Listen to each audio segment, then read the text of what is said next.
आता वळूया राज्यातील इतर बातम्यांकडे। बातमी आहे जळगावातून।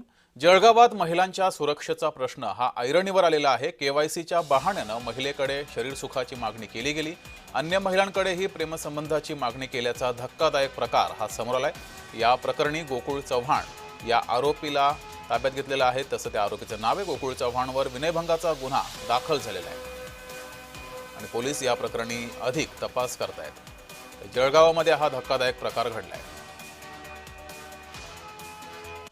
दरम्यान या सगळ्या प्रकरणावर पवार गटाच्या नेत्या रोहिणी खडसे आणि काँग्रेसचे प्रदेशाध्यक्ष हर्षवर्धन सपकाळ यांनी काय प्रतिक्रिया दिल्यात त्या पाहूयात। ही जी जाचक अट महिलांना लादलेली आहे, कारण त्यांच्या लाभार्थीची संख्या कमी करण्यासाठी, पण हे करत असताना माझ्या महिलांची सुरक्षा देखील तेवढीच महत्त्वाची आहे आणि ह्या घटनेचा आपण जास्तीत जास्त चांगल्या रीतीने या घटनेकडे लक्ष द्या। या आरोपींवरती कठोर कारवाई करा, जेणेकरून माझ्या माता भगिनींवरती परत कुठल्याही महिलेवरती असा प्रसंग येऊ नये। माझी आपल्या मुख्यमंत्री महोदयांना देखील विनंती आहे की असले प्रकार होऊ नये भविष्यामध्ये, ह्यासाठी कठोर कारवाई या आरोपींवरती व्हावी ही विनंती।